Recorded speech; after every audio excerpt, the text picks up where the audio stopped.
और अब खबरें तफसील से। मजलिस-ए-इत्तेहादुल मुस्लिमीन के सदर असदुद्दीन ओवैसी ने ओडिशा के बालासोर में गौरक्षकों के हाथों एक मुस्लिम शख्स की हलाकत की सख्त मजम्मत की। हैदराबाद में मीडिया से बात करते हुए ओवैसी ने कहा कि बालासोर में पेश आने वाला वाक़या काबिल अफसोस है, जहाँ SK मुकद्दर मोहम्मद को हुजूम ने तशद्दुद का निशाना बनाकर कत्ल कर दिया। उन्होंने अफसोस किया कि ओडिशा में बीजेपी की हुकूमत होने के बावजूद इब्तिदा में मुकदमा मकतूल और ड्राइवर के खिलाफ दर्ज किया गया। ओवैसी ने कहा कि जहां जहां बीजेपी इख्तिदार में है वहां ऐसे अनासिर को खुली छूट दी जा रही है।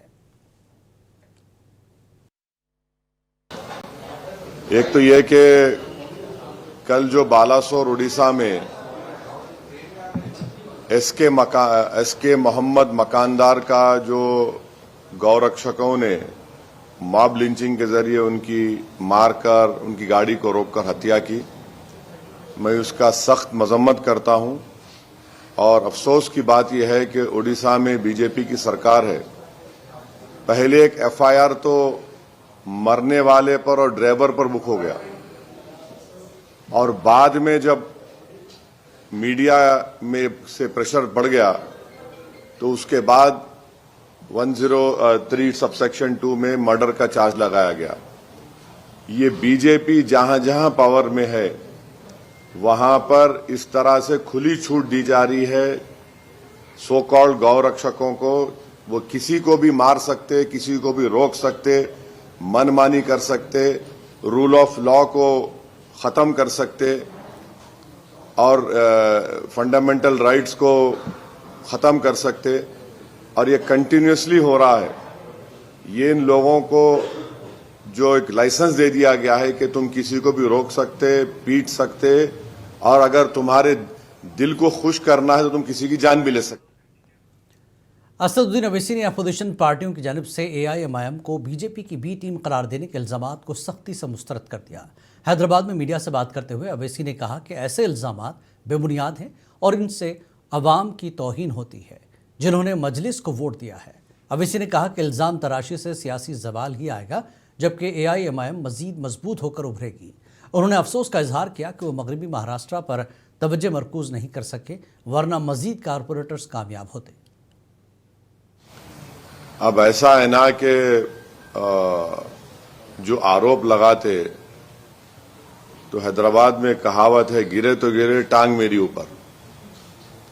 तो अब मैं उसका तो इलाज मेरे पास नहीं है। आप आरोप लगाइए, मुझे कोई फर्क नहीं पड़ता, मगर आप एक बात उनको समझना चाहिए कि अगर आप इस तरह से अनाप शनाप बक रहे हैं तो आप ना सिर्फ जो जनता निकलकर वोट डालकर हमको कामयाब करी, आप उनको तकलीफ दे रहे हैं।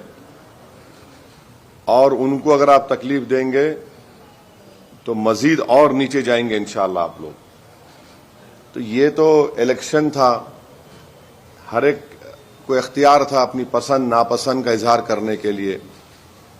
अब अगर औरंगाबाद में 33 मेरे जीत गए, मुंबई में हमारे 8 कामयाब हो गए, नांदेड़ में 14, मालेगांव में 21, अमरावती में 12, धुलिया में 10, नगर में 2, अकोला में 3, शोलापुर में 8, नागपुर में 6, चंद्रपुर में 1, मुमरा में 5, गोवंडी में 6, चीता कैंप में 2। तो ये तो आवाम का फैसला है। अल्हम्दुलिल्लाह हमारे पार्टी के जिम्मेदारों ने बड़ी मेहनत की, वहां पर दिन रात एक कर दिया। तो अगर वो लोग इस तरह से ये कहेंगे तो ये तो वहां की आवाम की तौहीन कर रहे हैं। और यकीन जानिए कि MIM पार्टी और स्ट्रांग होगी इंशाअल्लाह। मुझे थोड़ी इस बात की वो है कि मैं वेस्टर्न महाराष्ट्र में जाके इलेक्शन कैंपेन नहीं कर सका, क्योंकि जब हम बिहार में थे उस वक्त डेट्स का अनाउंस हो गया था। तो थोड़ा वेस्टर्न महाराष्ट्र में अगर हम फोकस करते तो शायद वहां पर भी हमारे और कॉरपोरेटर्स जीत सकते थे। तो खैर ये अब इनका तो कोई इलाज नहीं है। बस उनको लगता है कि वही जीते तो ही जमहूरियत की कामयाबी है। तो कोई बात नहीं, आप बोलते रहिए। हम अपना कामयाबी का सफर इंशाअल्लाह हमारी इज्तिमाई मेहनत और क़ुव्वत से तय करते आए और आगे भी तय करते रहेंगे।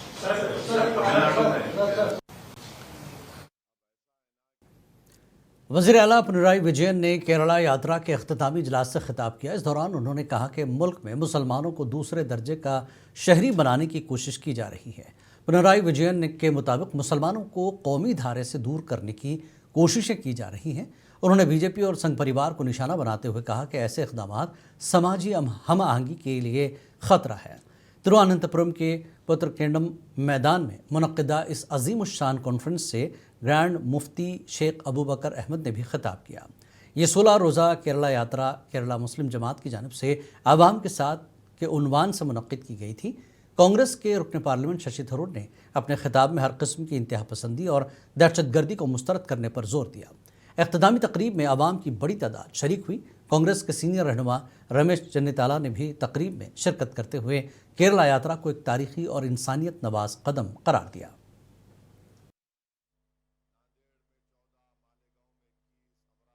സമസ്ത കേരള ജമിയത്തുൽ ഉലമയുടെ 100ാം വാർഷികത്തിന്റെ ഭാഗമായി സംഘടിപ്പിച്ച ഈ കേരള യാത്ര നമ്മളെ ഓർമ്മിപ്പിക്കുന്നത് മനുഷ്യർക്കൊപ്പം എന്ന ആശയം നമ്മൾ ആഴത്തിൽ നടപ്പിലാക്കേണ്ട സമയമാണിത്.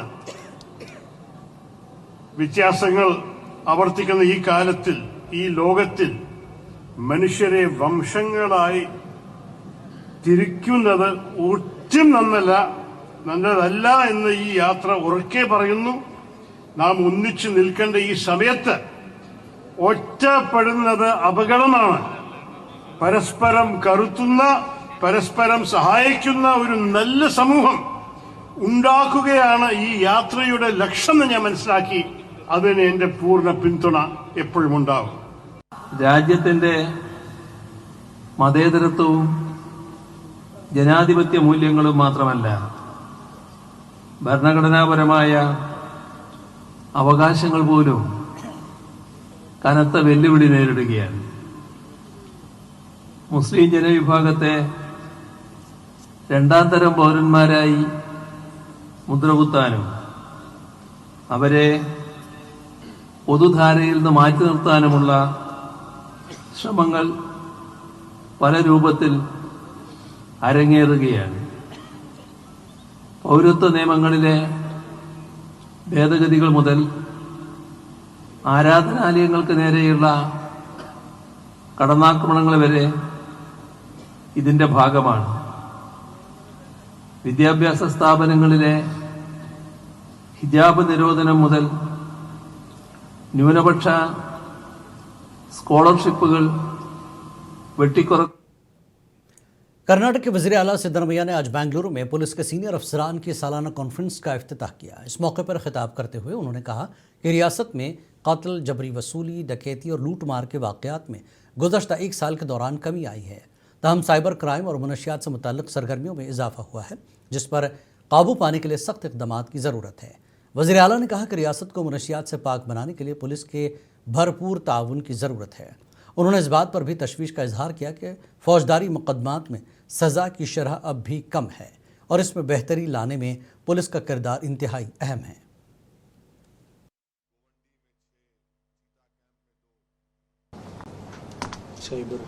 ಸೈಬರ್ ಕ್ರೈಮ್ ಅಂತ ಮತ್ತೆ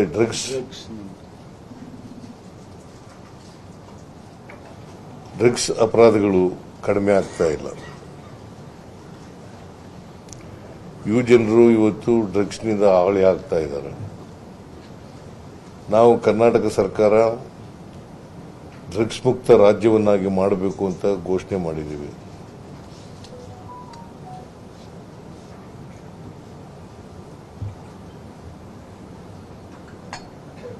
ಪೊಲೀಸ್ನವರು ಮನಸ್ಸು ಮಾಡಿದ್ರೆ, ಜಾಗರೂಕತೆಯಿಂದ ಕೆಲಸ ಮಾಡಿದ್ರೆ, ದಕ್ಷತೆಯಿಂದ ಕೆಲಸ ಮಾಡಿದ್ರೆ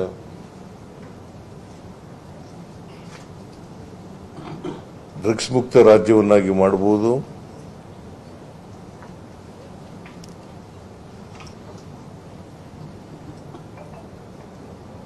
ಜೊತೆಗೆ ಯುವ ಜನಾಂಗವನ್ನು ಕೂಡ ರಕ್ಷಣೆ ಮಾಡತಕ್ಕಂಥ ಕೆಲಸವನ್ನು ಮಾಡಬಹುದು.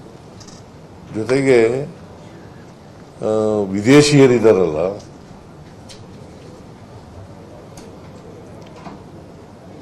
ಅವರನ್ನ ಯಾವುದೇ ಮುಲಾಜಿಲ್ದೇನೆ ಅವ್ರ ದೇಶಕ್ಕೆ ಕಳಿಸ್ತಕ್ಕಂಥ ಕೆಲಸವನ್ನು ಮಾಡಬೇಕು.